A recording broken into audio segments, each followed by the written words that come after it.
We were saying 48 hours left and the matter would be settled, then suddenly they give us 5 days, and now, right now, Ramona has 10 decisive days ahead. The clock is ticking, nerves are on edge, and the entire region is standing on one leg.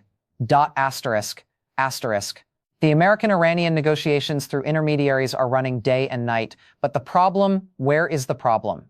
Is that the war is actually ongoing and burning on the ground.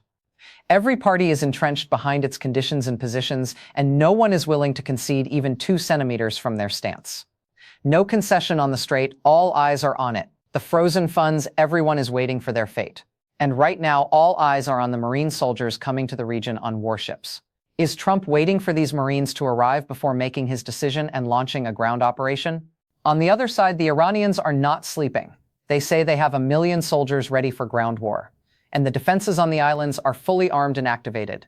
In the middle of all this chaos, Netanyahu is working and drilling on 2 fronts, Lebanon and Iran. The man has gone 8 kilometers deep into Lebanese territory, and the assassinations continue, the latest being the assassination of the Navy commander of the Iranian Revolutionary Guard. So are we, dear friends, facing a new American-Israeli deception. They send diplomatic messages and talk about negotiations, while behind the scenes they send warships, Marines, and heavy equipment. The choice is between 2 fires: either the war expands and consumes everything, or an agreement stops this madness. And no one in the entire world knows which way the scales are tipping. In today's episode, we want to answer questions spinning in everyone's minds. What made President Trump grant a second deadline, a full 10 days until April 6th? Is there a qualitative development happening under the table that we're not seeing, or is this political narrow-mindedness with dead-end options? Is the arrival of Marines in the Middle East the reason, or are these reassurance messages for energy prices and stock markets? Will the markets keep believing this game every time? And why does Trump say the Iranians were the ones who asked for the deadline when just hours earlier he was threatening to open the gates of hell? Why would a winner grant a deadline to a party he himself said he crushed and destroyed militarily? The scene now clearly shows we are before a war under the cover of negotiation, and diplomatic error has become a tool for escalation, not resolution. Today's episode is rich and full of details. I am Mounds Farwan, and you are watching the program Say It and Be Done, the program where we say what cannot be said on regular screens. Asterisk. In the name of God, the most gracious, the most merciful. Welcome. Asterisk. In the Gulf War of 1991, Saddam Hussein was asking for a ceasefire. What was the American response? Outright rejection. And they continued the war. In the invasion of Afghanistan in 2001, the Taliban movement was asking for a ceasefire and wanted to negotiate. What did America do? Refused and entered Kabul. In the invasion of Iraq in 2003, Saddam Hussein again asked for a ceasefire, and America again refused and continued until it occupied Baghdad. Now focus on this. In the aggression against Iran in 2026, the equation has flipped. America is the one asking for a ceasefire, not once, not twice, but 3 times. And Iran is the one refusing. Despite all of this, despite the reality we see with our own eyes, there are still people coming out and babbling, comparing the current war with the fate of Iraq and Afghanistan previously, and saying Iran will be crushed tomorrow. My friend, understand this equation. It's very simple. In military and political custom, the loser, the defeated, the fearful, the hesitant. Asterisk, that is the one who asked for a ceasefire in the middle of a battle. Why? To regroup or escape defeat. While the strong, or the one who feels his power is growing with time. Asterisk, that is the one who refuses a ceasefire. Asterisk, because he sees that his real gains are becoming closer and doesn't want to give his enemy a chance to breathe. Today's scene says that America is not in its best condition, and the upper hand is not fully hers as it was before. This is a truth we must absorb to understand the rest of the details. Asterisk. The million-dollar question. What drove President Trump to announce a second deadline of 10 days until April 6th? We were in a race against time, everyone holding their breath, then suddenly, take a breath, you have 10 days. What's the story? Is there a qualitative development in the under-the-table negotiations that we're not seeing? Or is it political short-sightedness? The man doesn't know what to do, options are blocked, and he's trying to buy time? Let's analyze the possible scenarios logically. Asterisk. Scenario 1. The negotiations have genuinely reached a serious track and may lead to a breakthrough. Perhaps intermediaries like Oman or Qatar carried a message containing real concessions from one side to the other, and they need time to translate these into practical steps on the ground. Trump, despite all his shouting, doesn't want a full-scale war if he can achieve his conditions through peace, especially regarding uranium enrichment. Asterisk. Asterisk scenario 2. Militarily, most likely. The issue is logistics.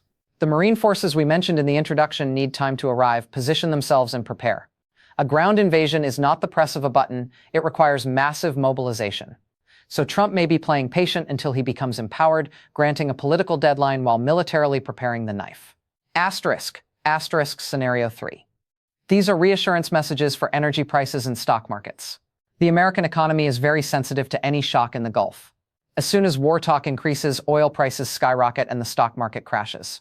Trump is a businessman before he is a president, and he knows that any crazy rise in gas prices in America means losing upcoming elections or a revolt against him. So these 10 days are like a sedative pill for the markets to tell them there's still hope for diplomacy. But the question here, asterisk, asterisk, will the markets keep believing this game every time? This is the third or fourth consecutive week of the same pattern: one-day war, one-day peace. Markets are not stupid. They will see this as manipulation, and the reverse effect could be catastrophic if the 10 days end and nothing happens. Asterisk, asterisk. The strangest thing of all, Trump's contradictory statements in the asterisk, asterisk, same day, asterisk, asterisk, Trump comes out and says the Iranian side is the one that requested this deadline. Okay, but Mr. President, just a few hours before that statement, you were threatening the Iranian negotiator to be serious or the gates of hell would open. How, within a few hours, did the Iranian negotiator, who wasn't serious and needed hell's gates opened, suddenly become serious and need time, and you agreed? And why does Trump want to grant a deadline to a party he himself said he destroyed and crushed militarily? Doesn't logic say the winner imposes conditions on the loser? This strange contradiction makes only one thing clear. Asterisk, asterisk, the scene is far from any real diplomatic solution. Asterisk, asterisk, the diplomatic discourse, at least in the last 24 hours, has become a tool of escalation, not de-escalation. Nothing indicates a solution on the horizon, given the vast gap between the two parties' conditions. Asterisk. Asterisk. Trump is trapped by deadlines. Asterisk. Asterisk. The 10-day deadline and suspension of targeting Iranian energy infrastructure. This is not generosity from Trump, nor war ethics. This is simply submission and surrender to the pressure of asterisk. Asterisk 64% of American voters who oppose the war. Asterisk. Asterisk. Trump sees the polls and knows the American people are not ready to send their children to die in Middle Eastern deserts again. This is obvious confusion in the path toward resolution. The claim of victory is met with begging for negotiations. The battlefield, not loud statements, is the judge. So have settlements truly ripened? Or is this the calm before the storm? Asterisk. Asterisk, I fear the second is correct. Asterisk. Asterisk. And while politicians talk in closed rooms, the field never stops boiling. Talboning, let's look at the military reality on the ground, away from Trump's statements and threats. The Iranians, as we said, have horrifyingly reinforced their defenses in the 40 islands they possess in Gulf waters. The most important are 8 islands. Chief among them, asterisk, asterisk, Kark Island, asterisk, asterisk. Kark is not just a rock in the sea, it is the lifeline of the Iranian economy. Most of Iran's oil is exported from there. Imagine the air and missile defenses, suicide boats, and naval mines planted around these areas. Any American ground or naval attack on these islands will not be a picnic, it will be something very, very dangerous. And the million soldiers they speak of, even if the number is exaggerated for propaganda, it still gives an indication that Iran is prepared for a long, costly war of attrition. Asterisk. Asterisk on the other side, America is not watching idly. Asterisk, asterisk.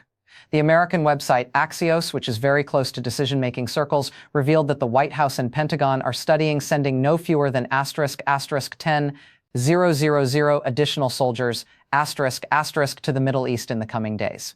This is very important, because if Trump's administration actually decides to send this number, it will significantly increase the number of American combat forces in the region.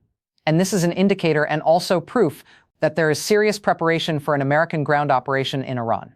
Trump is not only sending diplomatic messages, he is also sending equipment and men, and the Marines who have arrived and those coming are not coming for coffee. Asterisk, asterisk, Israel, asterisk, asterisk, America's strategic ally in this war, is not playing around. Netanyahu continues operating on 2 fronts, Lebanon and Iran, with full force. On the asterisk, asterisk Lebanese front, asterisk, asterisk, the Israeli occupation advanced and occupied approximately 8 kilometers deep into Lebanese territory. And the clashes are very violent. On the asterisk, asterisk, Iranian front, asterisk, asterisk, Israeli intelligence is active and succeeded in assassinating the asterisk, asterisk, Navy commander of the Iranian Revolutionary Guard, asterisk, asterisk, a powerful blow at a sensitive time. showing that Israel can reach high-value targets. Asterisk, asterisk, Rebel Potenef existen Polken. So what do we conclude from all this? Asterisk, asterisk, the scene is completely contradictory. Asterisk, asterisk, above the table. A 10-day deadline, talk of negotiation, Trump saying Iran asked for the deadline. Asterisk, asterisk, under the table. Massive military buildup, unprecedented Iranian fortifications, Israeli occupation of new territories, assassinations of senior leaders. This reinforces the idea that we are facing an asterisk, asterisk, American-Israeli deception, asterisk, asterisk, trying to calm things politically and economically, absorb public anger, maintain markets while continuing military preparations for the moment of decisive action. Asterisk, asterisk. These 10 days may be the last opportunity to prepare for the big battle, not for peace. Asterisk, asterisk, asterisk, asterisk. Now let's open another very sensitive file, asterisk, asterisk, one that may be the real reason behind Trump's sudden hesitation. There are intelligence and media reports beginning to emerge, whispering something dangerous, asterisk, asterisk. American weapons are running out, asterisk, asterisk. America has fought long wars of attrition in recent decades, provided massive support to Ukraine in its war with Russia, and is now directly involved in a war with Iran while helping Israel on all its fronts. And let's not forget that over the past 2 years during Israel's war on Gaza, America ran an open bridge of weapons and support. So the American war factories, despite their strength, cannot keep up with this enormous consumption rate. Precision missiles, artillery shells, and even some types of smart munitions stocks have dropped to very worrying levels from their perspective. Reports say asterisk, asterisk, Trump has only 1 month left, asterisk, asterisk, to finish the war against Iran. Otherwise, the American military will find itself in a real bind, unable to continue the assault at the same intensity. This factor may explain why Trump agreed to the deadline and why he is oscillating between escalation and de-escalation. He needs time to either asterisk, asterisk, restock his arsenals, asterisk, asterisk, or asterisk, asterisk, calculate the battle quickly before the ammunition runs out. Asterisk, asterisk, asterisk, asterisk, and in the midst of all this darkness, a heavy caliber surprise. Zelensky's visit, asterisk, asterisk, the president of exhausted Ukraine to asterisk, asterisk, Saudi Arabia, asterisk, asterisk. Why now? What does Ukraine have to do with the Gulf War? This visit is asterisk, asterisk, not a coincidence at all, asterisk, asterisk. Here is our reading. Asterisk, asterisk first. Asterisk, asterisk. This is an attempt by the West and America to balance Iran-Russia rapprochement. Russia and Iran have become close allies. Note this, and Russia supports Iran militarily and politically. America wants to use Zelensky to remind the Gulf states of the danger of the Iranian-Russian axis. Asterisk, asterisk. Second, asterisk. Zelensky comes to market war expertise. Ukraine now has enormous practical experience dealing with Russian and Iranian weapons like defensive drones.